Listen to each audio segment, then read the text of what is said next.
की मात्र एक श्लोक में ही पूरी राम कथा कर दी। कौन सा श्लोक? तो आइए श्रवण करते हैं। गुरुवर थे त्यक्त राज्यो व्यचरदनुवनम पद्म पद्भ्याम प्रियायः पाणि स्पर्शा क्षमाभ्याम मृजित पतरुजो यो हरिन्द्रानुजाभ्याम वैरूप्या शूर्पणख्या प्रिय विरहरुषा रोपितो ब्रूवृजम्ब त्रस्ताब्धिर्बद्ध सेतु खलदव दहना कौशलेन्द्रो वतान्नः। बोलो सियावल रामचंद्र की जय हो। श्री शुकाचार्य जी ने एक श्लोक के माध्यम से पूरी राम कथा का गान करा। और दशहरा का पर्व है तो श्री राम जी को स्पर्श करते हुए ही चलना चाहिए। क्या बोले? गुरुवर थे त्यक्त राज्यो। गुरु शब्द से यहाँ अनेक अर्थ आ सकते हैं और त्यक्त राज्यों के भी अनेक अर्थ हो सकते हैं। राम जी ने 2 बार राज्य छोड़ दिया। पहली बार कब? पहली बार जब विश्वामित्र जी बुलाने आए हैं। विश्वामित्र जी गुरु हैं, संत गुरु होता है। संत बुलाने आया तो भगवंत ने अपना राज्य छोड़ दिया। तो गुरुवर थे त्यक्त राज्य। और कहां चले गए? वन में चले गए। वन में जाकर असुरों का संहार करा और श्री सीता जी से विवाह करा। बोलो सियावल रामचंद्र सरकार की जय। एक एक श्लोक में सुखदेव जी ने पूरी सार कथा डाली। ये व्यास जी की नीति है, समास और व्यास। व्यास जी का नाम व्यास इसलिए पड़ा क्योंकि वेदों का विस्तार कर दिया। इतना विस्तार कर दिया कि जो एक ओमकार था, ओमकार ही वेद का मूल स्वरूप है, उस ओमकार से 4 वेदों को विभक्त करा, वहां से प्रकट करा, उनको विस्तार करा। उसके बाद में वेदांत को प्रकट करा, ब्रह्म सूत्र को प्रकट करा, 18 पुराणे प्रकट कर दी। इतना विस्तार। और उसी बात को समास में कह देना। इतना सब ग्रंथों को केवल एक ही बात पे कह देना। बोले धर्म क्या? तो किसी दूसरे को दुख मत दो, किसी दूसरे के लिए बुरा मत करो। यही सबसे बड़ा धर्म है। ये भी व्यास जी ने कहा है। 18 पुराणेषु व्यासस्य वचनद्वयम्। 18 पुराणों का सार व्यास जी ने क्या कह दिया? 2 वचन। क्या? किसी का बुरा ना करें, और दूसरी बात किसी का बुरा ना सोचें। तो ये समास और व्यास की नीति है। अब व्यास जी के पुत्र सुखदेव जी तो यहां पर भी समास कर दिया, जो बहुत बड़ी कथा है। 24,000 श्लोकों में श्री वाल्मीकि जी, महर्षि वाल्मीकि ने श्री रामायण कथा लिखी। रामचरितमानस श्री तुलसीदास जी ने इतना बड़ा ग्रंथ लिखा, उसको मात्र एक श्लोक में कर दिया। पूरी श्री राम जी की विवाह तक की यात्रा को एक श्लोक में करके आगे क्या? फिर से गुरुवर थे त्यक्त राज्य। सीता जी से विवाह हुआ, आ गए, अयोध्या में निवास करा। मंथरा जी ने भड़काया, कैकेयी भड़क गई और उसके बाद में दशरथ जी से 2 वचन उनके पूर्व में मांगने थे, उनको मांगा। क्या? कि भरत को राज्य और श्री राम को वनवास। अब यहां समझने वाली बात है, कैकेयी ने तो बस इतना ही कहा था कि भरत को आप राज्य दे दीजिए। जब इतना हुआ, दशरथ जी तैयार भी हो, हमें क्या बुराई। परंतु पीछे से मंत्रा आई और कान में बोलने लगी। क्या कान में बोलती है? कि केवल राज्य लेने से कुछ नहीं होगा, राम को 14 वर्ष का वनवास भी दे दो। कैकेयी जी ने भी पूछा कि राम जी को 14 वर्ष का वनवास किस बात के लिए? मुझे भरत का राज्य चाहिए, भरत को राज्याभिषेक तो हो गया है, तो फिर 14 वर्ष के वनवास की क्या आवश्यकता है? तब मंथरा ने समझाया, और समझाने वाले भी बड़े जोरदार होते। ऐसा समझाया, कहती है कि देखो, तुम तो राजा दशरथ की बड़ी प्रिय रानी थी, अब तो देखो राम राजा बनेगा। राम की माँ कौन? राम की माँ कौशल्या।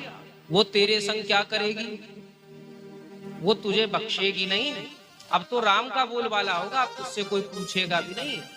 अब भरत राजा बन भी गया तो क्या प्रजा विरोध कर देगी? अरे प्रजा कह देगी कि हमें तो श्री राम चाहिए, इसीलिए श्री राम को 14 वर्ष तक हटाओ। मंथरा के हृदय में भी ये बात डालने वाले कौन है?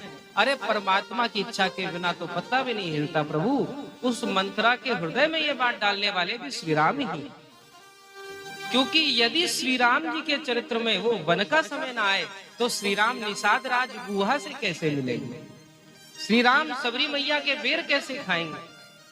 श्री राम केवट के पास कैसे जाएंगे? श्री राम जटायु का उद्धार कैसे करेंगे? उसको सदगति कैसे देंगे? और श्री राम अपने भक्त विभीषण से कैसे मिलेंगे? रावण को मारने की क्या आवश्यकता? रावण तो बैठे बैठे अयोध्या में राम जी संकल्प कर ले और वशिष्ठ जी संकल्प करा दे, रावण वैसे ही मर जाएगा। तो रावण को मारना मूल ध्येय नहीं है श्री राम का। श्री राम का मूल ध्येय भक्तों का हित करना ही है।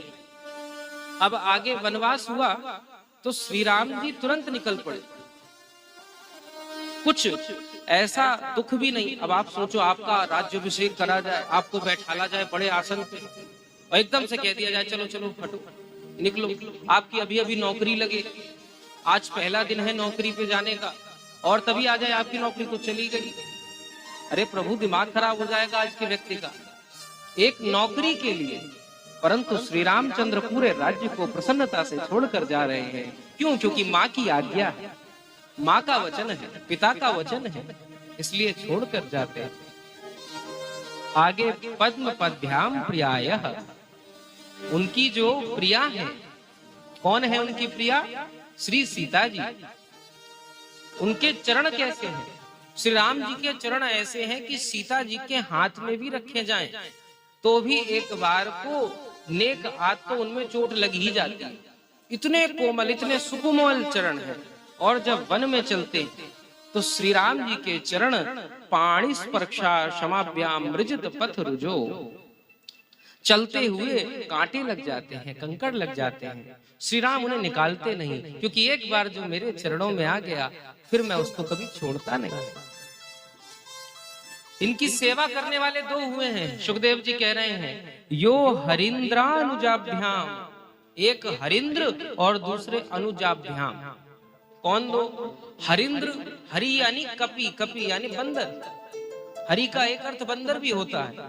आप लोगों ने प्रख्यात कथा सुनी होगी, नारद जी एक बार गए और कहने लगे हमें आप जैसा, हे हरि आप अपने जैसा स्वरूप दे दो।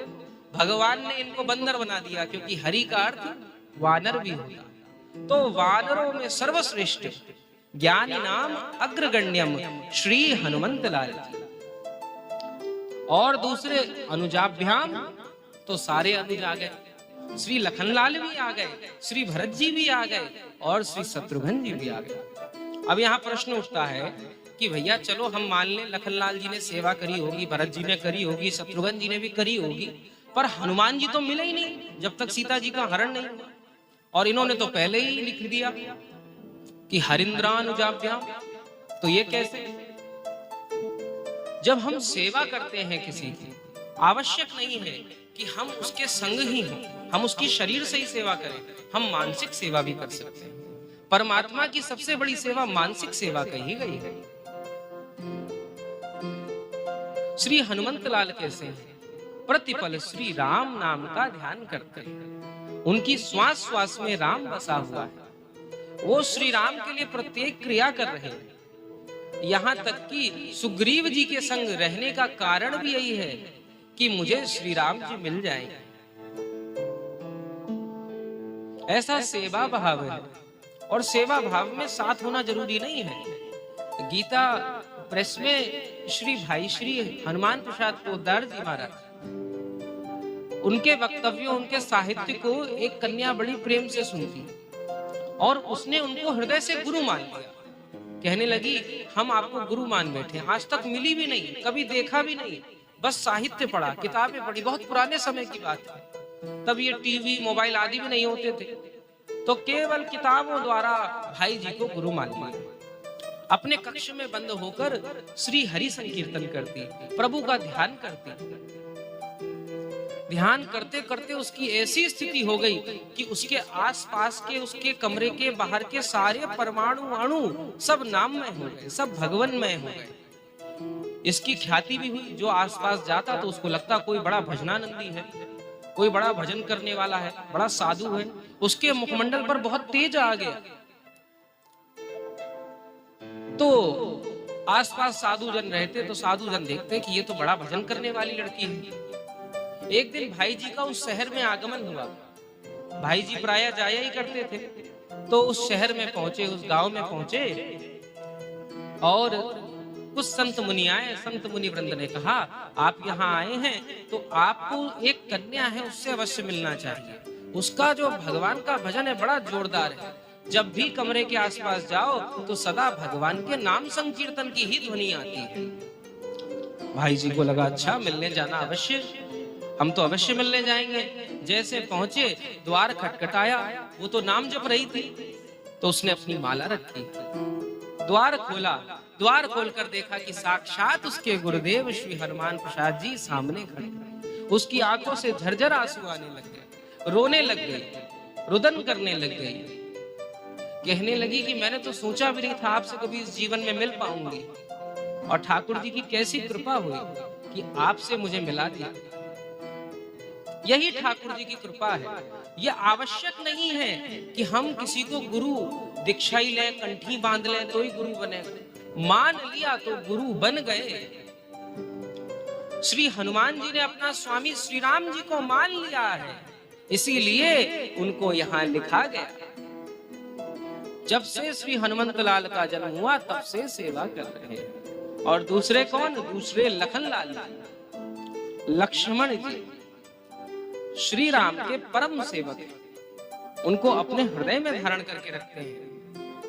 लखनलाल को कछु कह दिया जाए तो श्री लखनलाल सहन कर लेते हैं, परंतु श्री राम को अगर कुछ कहा जाए तो श्री लखनलाल जी अपने पिताजी तक को नहीं छोड़ते, उनको तक सुनाने में नहीं।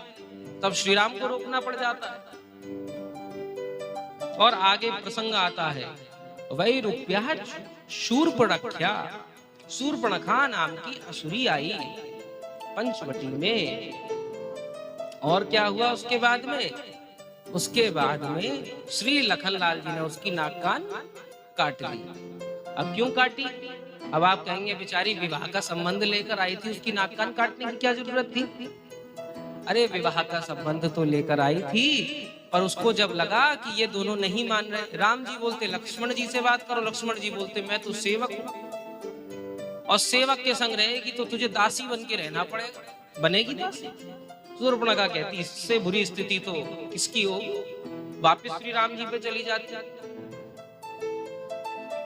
फिर इसको लगा कि सारी समस्या की जड़ जो है सीता जी है, अगर ये नहीं होगी ना तो मैं इनसे विवाह कर सकती हूँ। जैसे सीता जी को मारने दौड़ी, श्री लखनलाल जी ने इसके दोनों नाक और कान साफ कर दिए। और यही मर्यादा भी है। मर्यादा क्या है? जब आपके व्रत को कोई खंडित करे तो उसको चुपचाप स्वीकार नहीं करना चाहिए, उसको दंडित करना चाहिए। श्री राम जी का एक पत्नी व्रत है, उसको खंडित करने का इसने प्रयास करा। और इसके बाद में एक घटना होती है। क्या घटना होती है?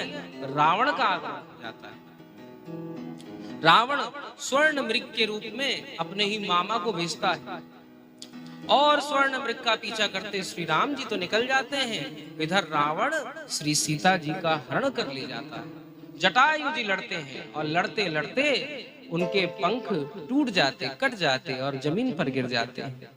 श्री राम जी उनको हृदय से लगा लेते हैं और उनके सारे संस्कार करते हैं। और इसके बाद बलि जो